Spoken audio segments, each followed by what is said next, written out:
Now, what I tried to do in an early summary, which you probably wouldn't have had to suffer or listen to, was basically try and point to what I've described essentially as almost an obsessive lock on the question of ethnicity, sexuality and gender. I mean, the BBC publish, like many organisations have to, their targets and how well they're doing. I suppose my first question to you before I dig deeper and below that is, in your opinion, are the BBC doing well in, if you like, their diversity programme, but should well look like the sort of tick box exercise Nigel Rees has been talking about? It's a tricky one. I think that the general premise is right in terms of promoting diversity and having diversity on panels, whether it be the kind of show that we're talking about here, or whether it be in terms of soap operas and quiz shows and all the rest of it. Diversity is incredibly important in that respect. But I'm also conscious that diversity can come across as a tick box exercise, because we look around the room and if you have 6 panel members and you look across and think, well, we need a 50% spread of men and women, and we also need people from particular faith groups, or we need people who look a particular way or have particular beliefs, that can come across as quite tick boxy.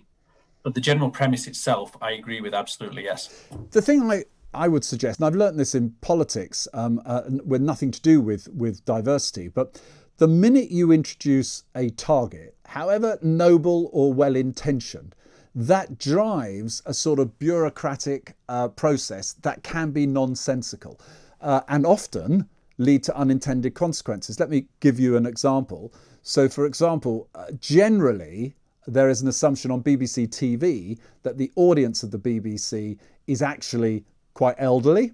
And I think the data points that out. When I say quite elderly, I'm probably going to offend a lot of people, but over 50s.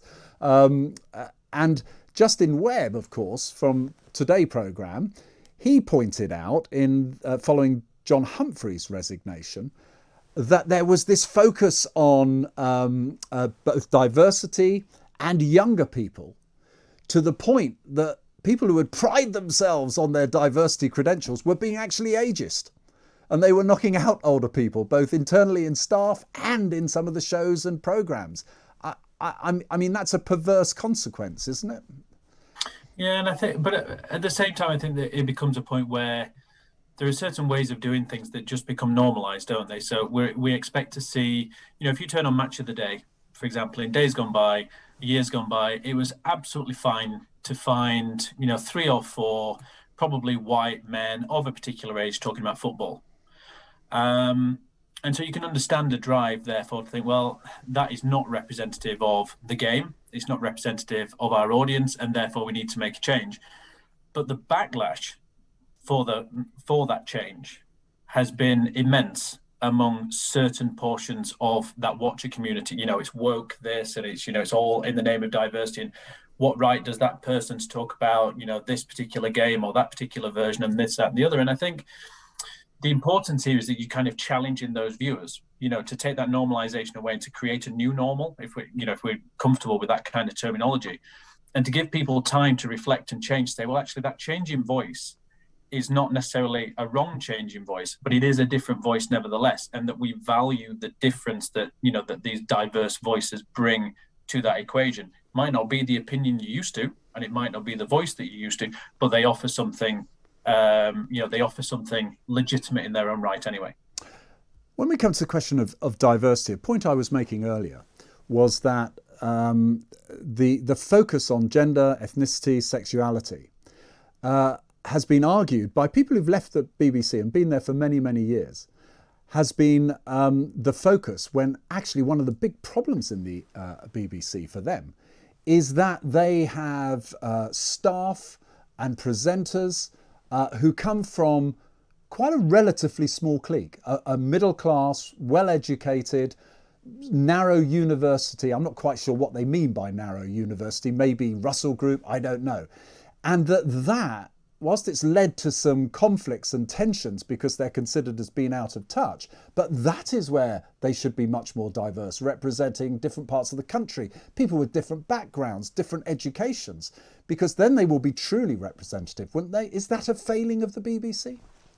I think these are all parts of that diversity drive. I think we have to have I think we have to be more mindful of what diversity actually represents. So, again, certain things take time to catch up. So, 10 years ago, it might be, well, we need to think about gender. It's all about gender representation on panels and whatnot.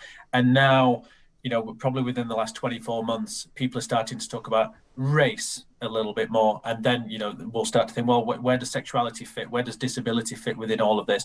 And that kind of regional centricness of certain organisations is something that does crop up from time to time. And I think, not comment on the BBC specifically because I'm not qualified to make those kinds of judgments. But, as a northerner, for instance, someone who comes from working class, South Yorkshire, I want to hear northern voices on my TV. I want to hear northern voices on my radio.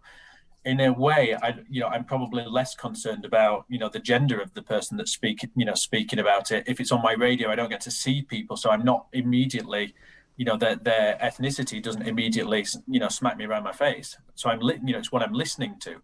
But I think when I turn on my TV, as someone who is mindful of it and reflexive of it myself, I do want to see that diversity, but not for the sake of it being there. There has to be a reason for those voices and they have to bring something to the table. And do you think the only way that can be dealt with is a reliance on targets? Because when I look at some of the targets of the BBC, they talk about I think it was their last annual report, where they sort of said 48.3% of staff are female against a target of 50, 15.1% are BAME and their target was 15%. And on it goes, but that to me seems pretty crude. I mean, are we going to be saying, well, 20% of our staff should be northerners and this sort of stuff? I mean, what would they have to do? Should we just look at the evidence and see the evidence on the TV screens, or are we going to be dragged down yet more targets, which are a bit patronising in some ways? I think the drive for targets is, it's again, it's the lowest hanging fruit, isn't it, in that respect? What do we do? We need to increase representation of X, and therefore what do? We insert targets and we force change.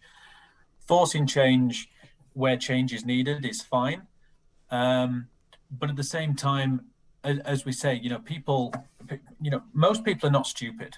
People within organisations like the BBC and other organisations, they're not stupid to think, well, that person is eminently unqualified for that role, but we'll put them there anyway. I don't think that is, that's not the way to go in terms of the target. And I was going to say, what you tend to find within this, and, from my own background, which is predominantly focused within, kind of sporting organisations, for instance, and the underrepresentation of certain ethnic groups, and you start to talk about targets, and the immediate reaction is to say, well, that target is only ever going to work if the root of that organisation facilitates the progression of these groups of people. Otherwise, you're plucking them from nowhere. Look, I hear your point, and I haven't got time, unfortunately, but I was hoping to be able to discuss with you the final question is, of course, should it be all about diversity, and is it not more about the talent and best being for the job? But we're going to have to sadly save that for another day.